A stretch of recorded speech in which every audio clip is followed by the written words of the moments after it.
আসসালামু আলাইকুম। প্রিয় দর্শক, গত কদিন ধরেই একটা আলোচনা খুব হচ্ছে। সেটা হলো যে এনসিপি আসলে কি চায়, অথবা এনসিপির রাজনীতিটা আসলে কোন দিকে প্রবাহিত হচ্ছে। এনসিপি কি বিএনপির প্রধান প্রতিদ্বন্দ্বী হয়ে যাচ্ছে, অথবা এনসিপি কি নিজেরাই তাদেরকে বিএনপির প্রধান প্রতিদ্বন্দ্বী হিসেবে উপস্থাপন করার চেষ্টা করছে। আপনারা দেখবেন যে গত কয়েকদিন ধরে নানা ধরনের ঘটনা ঘটছে বিভিন্ন এলাকায়, বিশেষ করে হবিগঞ্জের ঘটনাকে যদি আমরা ধরি, তো হবিগঞ্জে দেখলাম এনসিপি তাদের একটা রাজনৈতিক কর্মসূচি পালন করতে গিয়েছে, এবং সেই কর্মসূচিকে পালন করা নিয়ে সেখানে তাদের উপর চড়াও হয়েছে কিছু ছেলেরা, কিছু তরুণরা, এবং এনসিপি অভিযোগ করেছে এরা সবাই বিএনপির ছাত্রদল, যুবদল অথবা এ ধরনের কোনো সংগঠনের সদস্য। তাদের অভিযোগটা সরাসরি তারেক রহমানের বিরুদ্ধে, কারণ এনসিপির নেতারা পরে যখন বক্তব্য দিচ্ছেন এবং এই ঘটনার প্রতিবাদ করছেন, এই ঘটনার নিন্দা করছেন, আমি দেখছি তাদের একাধিক নেতা সরাসরি তারেক রহমানকে লক্ষ্য করে আক্রমণ করছেন, তার নাম উচ্চারণ করে আক্রমণ করছেন। এটা করতে পারে না, এতে কোনো মহাভারত অশুদ্ধ হয়ে যায় নাই। তারা যদি মনে করেন যে প্রধানমন্ত্রী এই সমস্ত ঘটনার জন্য দায়ী, তাহলে তারা তাকে লক্ষ্য করে অবশ্যই এই ধরনের কথা বলতে পারেন। কিন্তু সেই বলার ভাষা এবং ভঙ্গিটা কেমন, সেটাও কিন্তু গুরুত্বপূর্ণ। এবং আমার কাছে কিন্তু মনে হচ্ছে এই ভাষাগুলো মাঝে মাঝে অশোভন হয়ে যাচ্ছে। তারপরেও হতে পারে, তারপরে তারা তাদের পলিটিক্স করবে, তারা যেভাবে করবে এটা নিয়ে তো আমি আপনি বলার কেউ নাই। কিন্তু তারা যেভাবে বলার চেষ্টা করছে, মনে হচ্ছে যেন বিএনপি সরকারের অথবা বিএনপি যে রাজনৈতিক দলটা আছে তার প্রধান প্রতিদ্বন্দ্বী বোধ করি এনসিপি, জামাত অথবা আওয়ামী লীগ নয়, এনসিপি। এবং তাদের ভাবভঙ্গিতে এমনও মনে হচ্ছে যে আওয়ামী লীগ তো বাদ, আওয়ামী লীগে আলাপ করার দরকার নাই, এবং জামাত এবং তার মধ্যে তুলনা করছে যে এই দুইটা দলের মধ্যে বিএনপির আসলে প্রধান প্রতিদ্বন্দ্বী কে। এনসিপির নেতারা প্রমাণ করার চেষ্টা করছে তারা। এখন এই যে এনসিপির যে আন্দোলনটা, যদি এনসিপির প্রধান প্রতিদ্বন্দ্বী হয় তাতে কিন্তু কোনো লস নাই, হতেই পারে। এবার আমি নিজেই চাই, আমি কিন্তু সবসময় চাই যে এনসিপি একটা বড় রাজনৈতিক দল হিসেবে আবির্ভূত হোক। আমি সবসময় চাই, আমি চাই মানুষ যেন এনসিপির মধ্যে একটা বিকল্প, মানুষের যে সাধারণ মানুষের যে একটা বিকল্প রাজনৈতিক দলের প্রতি একটা আকাঙ্ক্ষা আছে, যে আমরা তো আওয়ামী লীগ, বিএনপি, জামাত সবগুলিকে দেখেছি, আমরা একটা বিকল্প কিছু একটা চাই যার উপর আমরা আস্থা রাখতে পারি। এই যে মানুষের আকাঙ্ক্ষাটা, এই আকাঙ্ক্ষাটা যদি এনসিপির মাধ্যমে পূরণ হয় তাহলে তো আনন্দের কথা, আমি নিজেও এটা চাই। কিন্তু এনসিপি কি সেই জায়গাটা অর্জন করতে পারছে? কেবলমাত্র মুখের কথায় কাউকে গালাগালি করে অথবা কারোর ব্যাপারে অশ্লীল কথাবার্তা বলে তারা কি মানুষের মন জয় করতে পারবে? কারণ মানুষ কিন্তু দেখে কাজকর্ম, আপনি কি করছেন এটা হলো ইম্পর্টেন্ট, আপনি কি বলছেন সেটা সবসময় ইম্পর্টেন্ট না।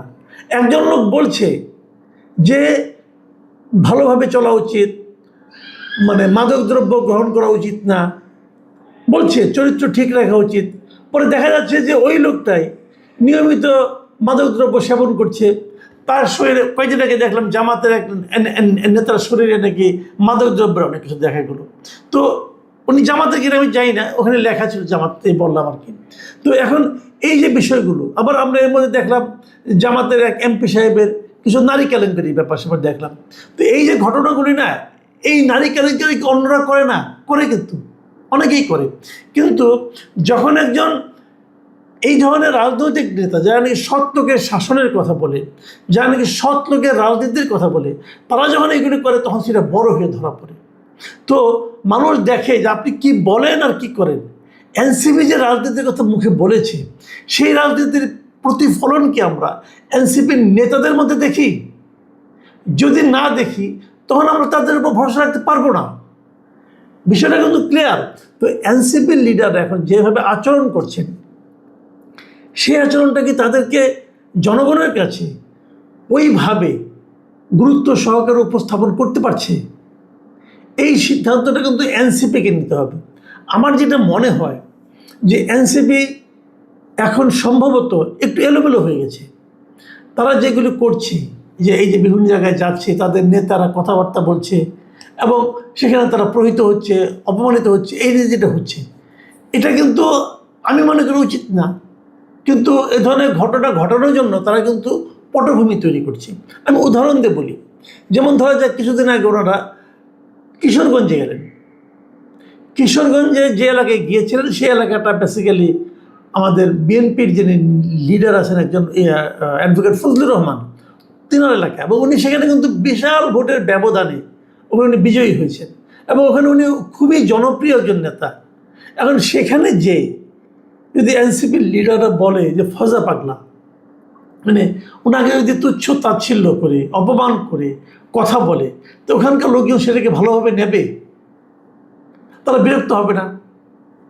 গালাগালি কিন্তু কেউ পছন্দ করে না, তো তারা যখন এগুলো বলে, এবং ওখানে ভাগ্য ভালো করে কিছু হয়নি, হতে পারতো। আপনি যে এলাকায় যাচ্ছেন আপনার যদি সেই এলাকায় গিয়ে সেখানকার যে স্থানীয় নেতা, সেখানকার যে লোকজনের কাছে জনপ্রিয় যে ব্যক্তি, তাকে লক্ষ্য করে যদি আপনারা এই ধরনের আপত্তিকর শব্দ উচ্চারণ করেন, তাহলে সেটা সেখানকার দলীয় নেতাকর্মীর মধ্যে অবশ্যই একটা নেতিবাচক প্রভাব ফেলবে।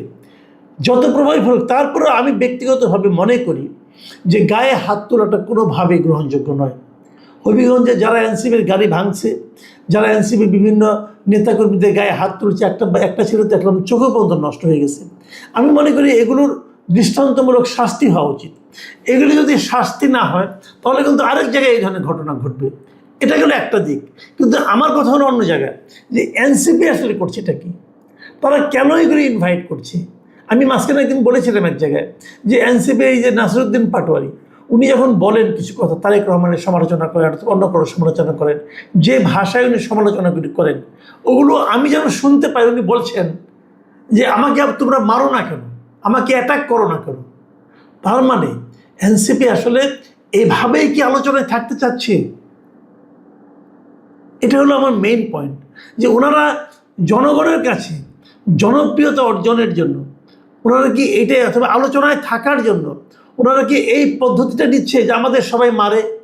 আমরা কিন্তু একসময় দেখেছিলাম, ওই যে এখন এক প্রতিমন্ত্রী আছেন একজন নূর হক নূর, প্রবাসী কল্যাণ প্রতিমন্ত্রী, উনি একসময় কিন্তু ছাত্রলীগের ব্যাপারে ছাত্রলীগের কাছে প্রচুর মার খেয়েছেন, এবং অনেকে এমনও বলেন এই লোকটা তো মার খেয়ে খেয়ে নেতা হয়ে গেল। এখন এনসিপি কি সেই পদ্ধতিতে যাচ্ছে যে মার খেয়ে খেয়ে দলকে জনপ্রিয় করা? আমার মনে হয় এটা সহজ হবে না। কিন্তু প্রশ্ন হচ্ছে এনসিপি এই কাজটা করলো কেন? আমি আজকে এনসিপি নিয়ে বেশি কথা বলছি। এনসিপির আমি মনে করি পার্সোনালি ওনাদের রাজনৈতিক ভুলগুলির মধ্যে প্রধান একটা ভুল ছিল জামাতের সঙ্গে নির্বাচনী জোট করা। এই জোট করার মাধ্যমে তারা 7টা আসন পেয়েছে, এটা ঠিক আছে, কিন্তু এই 7টা আসন পাওয়াটা আমি মনে করি তাদের জন্য ক্ষতিকর হয়েছে। তারা হয়তো ভেবেছে যে আমরা তো তাও জাতীয় সংসদে কথা বলতে পারছি, লোকে আমাদের কথা শুনছে, কাজে এটা আমাদের একটা অনেক লাভ হলো, কিন্তু আসলে লাভ তাদের হয়নি। বরঞ্চ তাদের যে পরিবর্তনে যারা এমপি হয়েছেন তারা কিছু টাকা অবশ্যই ইনকাম করেন, প্রভাব বিস্তার করেন, এবং তাদের যে কর্মকাণ্ডটা, এই কর্মকাণ্ডটা কিন্তু সাধারণ মানুষ বিচার করছে যে এনসিপি ক্ষমতায় গেলে এমনটা হবে এই হিসাবে, এবং এই পরিবর্তনটা মানুষের চোখে পড়ছে। মানুষ কিন্তু বলে যে দুদিন আগে রিক্সায় চলার ক্ষমতা ছিল না, এখন কোটি টাকার গাড়িতে চলে। এখন এখানে হয়তো অতিরঞ্জন আছে, এখানে হয়তো বাড়াবাড়ি আছে, থাকতে পারে, কিন্তু কিছু তো হয়েছে পরিবর্তন। এই পরিবর্তনটা মানুষ ভালোভাবে নিচ্ছে না। আবার অপরদিকে ইদানিং যেটা আমরা দেখছি যে এনসিপি যাদের সঙ্গে নির্বাচনী জোট করেছেন সেই জামাতের সঙ্গেও কিন্তু তাদের একটা বিরোধ, টানাপোড়েন কিন্তু আমরা দেখতে পাচ্ছি। অথচ দেখেন জামাত কিন্তু এনসিপিকে একটা বাড়তি একটা পদ দিয়েছে, এবারে মহিলা এমপির একটা পদ তারা কিন্তু জামাতের পক্ষ থেকে পেয়েছে। কাজেই জামাতের এই ক্ষেত্রে আমি মনে করি তাদের মধ্যে কোনো কৃপণতা ছিল না, তারা উদারী ছিল, কিন্তু এনসিপির পক্ষ থেকে আমার কাছে কেন যেন মনে হচ্ছে তাদের মধ্যে এই ধরনের একটা টানাপোড়েন তৈরি হয়েছে, বিশেষ করে এই স্থানীয় সরকার নির্বাচনকে কেন্দ্র করে। আমরা জেনেছি যে স্থানীয় সরকার নির্বাচনে ঢাকা সিটি কর্পোরেশনের দক্ষিণ যেটা, সেই দক্ষিণের প্রার্থিতা নিয়ে এক ধরনের টানাপোড়েন তৈরি হয়েছে। দক্ষিণে অনেকদিন আগে থেকে শুনছিলাম যে এনসিপির নেতা আসিফ মাহমুদ সজীব ভূঁইয়া তিনি প্রার্থী হতে চান, কিন্তু এরই মধ্যে জামাত এখানে তাদের একজন প্রার্থীর কথা ঘোষণা করে দিয়েছে। ডাকসুর যিনি ভিপি সাদিক কায়েম, তাকে তারা এখানে প্রার্থী করবে বলে মোটামুটি চূড়ান্ত সিদ্ধান্ত তারা নিয়েছে। এই জায়গাটাতে এসে আমার কেন যেন মনে হয় এনসিপির সঙ্গে জামাতের একটা টানাপোড়েন শুরু হয়েছে এবং সেটা টানাপোড়েনের শেষ কোথায় যাবে আমরা কিছু নমুনাগুলো দেখতে পাচ্ছি। দেখেন, এই যে এনসিপি হবিগঞ্জে যে মাঠটা খাওয়ার পর আমরা দেখলাম যে ছাত্র শিবিরের সদ্য সাপেক যে সভাপতি এই জাহিদুল কিন্তু একটা আপনার দিয়েছে, এই পোস্ট দিয়েছে এবং সেই পোস্টে সে এই ঘটনাটাকে একটা পাতানো খেলা হিসেবে অভিহিত করার চেষ্টা করেছে। তার পোস্টটা আপনাদেরকে আমি একটু পড়ে শুনেন তিনি কী বলেছেন। তিনি বলেছেন, হবিগঞ্জ ও মৌলভীবাজারের হামলার ঘটনাগুলো খুবই সুপরিকল্পিত মনে হচ্ছে। উদ্দেশ্য যা হতে পারে জুলাই মাসে জামাতকে যতটা সম্ভব আলোচনার বাইরে রাখা এবং এনসিপির প্রতি জনসমর্থন বা পাবলিক সিম্প্যাথি তৈরি করা। Good plan, good move, deep power. উনি তার মানে যে কথাটা এতক্ষণ আমি বললাম, এটা বোধহয় উনি জামাতটাকে ঢুকিয়ে দিয়েছেন যে জামাতটাকে আলোচনার বাইরে রাখা আর এনসিপির প্রতি মানুষের সিম্প্যাথি তৈরি করা। এটা আমি যেটা বলেছিলাম উনি একই কথা বলছেন। এই কথাটাই যখন উনি বলেন তখন সেটা কিন্তু এনসিপির ভালো লাগার কথা না, তাই না? এবং এরপরে দেখলাম যে এনসিপির নেতা মনিরা শারমিন তিনি আবার একটা পাল্টা পোস্ট দিয়েছেন। সেখানে উনি লিখেছেন যেটা, সেটা আপনাদের পড়ে শোনাই যে জামায়াতের 60 বছর বয়সী সংসদ সদস্য 17 বছরের কিশোরীকে চাকরির প্রলোভন দেখিয়ে যে কেলেঙ্কারির জন্ম দিয়েছেন সেটা এই জুলাই মাসেই ছিল। ঘটনা শুধু আলোচনাতেই ছিল না, বরং বিব্রতকর পরিস্থিতি সৃষ্টি হয়েছিল। কিছু মানুষ দেখলাম যারা হামলার প্রতিবাদ না জানিয়ে এর মধ্যে ডিপ প্ল্যান বা গভীর পরিকল্পনার গন্ধ পাচ্ছে। এনসিপির রাজনীতি দাঁড়ালে কারো অসুবিধা হবে, এটাই স্বাভাবিক। নিজেদের ব্যর্থতা অস্বীকার করে অন্যকে সন্দেহের চোখে দেখা একরকম অসুখ, আরোগ্য কামনা করে আমিন। বোঝাই যাচ্ছে ওই জাহিদুলের পোস্টকে কিন্তু উনি কাউন্টার করেছেন। কাউন্টার করতেই পারেন, কোনো সমস্যা নাই, কিন্তু এখানেও কিন্তু আপনি দেখবেন যে এক ধরনের মানে তাদের মধ্যেকার যে ঐক্যটা সেখানে যে একটা ফাটল ধরেছে, এক ধরনের ভাঙন তৈরি হয়েছে, সেটা কিন্তু আমরা এখানে কিছু হলেও দেখতে পাচ্ছি। যেমন আলোচনা, যেটা নাকি জাহিদুল বলেছেন যে আলোচনায় থাকতে চাইছে, জামাতকে আলোচনা বাইরে রাখতেছে এবং তারা তাদের প্রতি সমর্থন চাচ্ছে।